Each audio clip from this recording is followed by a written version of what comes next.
Hi dear friends and viewers, this is Dr. Swati Atam from Be Beautiful Inside Out। जैसे कि हम सब जानते हैं कि अनलॉक 3 की प्रक्रिया ऑलरेडी शुरू हो चुकी है, तो इस आज़ादी को एंजॉय करने के लिए हमें और कौन सी तैयारियां करनी है, आज हम इस बारे में ही डिस्कशन करेंगे। जैसे कि हम सब ने लॉकडाउन में फॉलो किया है कि hand hygiene, universal droplet infection की प्रिवेंशन एंड सोशल डिस्टेंसिंग हमने पूरी तरीके से फॉलो करी और अपने आप को सेफ रखा।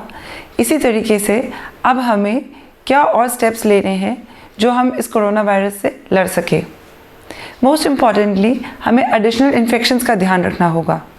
जैसे कि हम सब जानते हैं कि कोरोना वायरस उन लोगों के लिए ज़्यादा घातक होता है जिनको ऑलरेडी कोई अंडरलाइंग मेडिकल डिसऑर्डर या कोई ऑलरेडी अंडरलाइंग रेस्पिरेटरी इन्फेक्शन होता है। तो हमें ये ध्यान रखना है कि इस सीज़न की जो 2 most important viral infections for the respiratory system है वो है इन्फ्लुएंजा एंड एक bacterial infection, pneumococcal infection. Traditionally influenza vaccine हम छोटे बच्चों में, 65 साल से बड़े लोगों में और गर्भवती लेडीज़ में लगाते आए हैं, पर अब इसका दायरा हमें इंक्रीज़ करना होगा और इसे एक यूनिवर्सल इम्यूनाइजेशन प्रोग्राम के तहत हर हेल्दी नॉर्मल एसिम्प्टोमेटिक अडल्ट को भी देना चाहिए।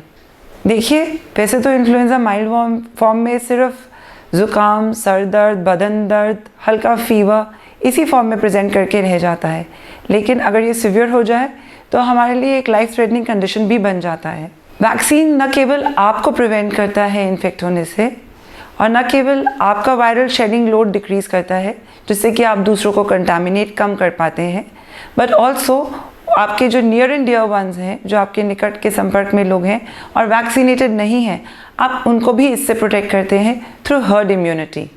इन्फ्लुएंजा वैक्सीन हर साल लगाई जाती है और न्यूमोकॉकल वैक्सीन हर 5 साल में एक बार लगाई जाती है। इन्फ्लुएंजा वैक्सीन हर साल इसलिए लगाई जाती है क्योंकि हर साल इसका स्ट्रेन चेंज हो जाता है। उस साल कौन सा प्रेवलेंट स्ट्रेन है उसके अकॉर्डिंग वैक्सीन तैयार की जाती है और वही इफ़ेक्टिव मानी जाती है।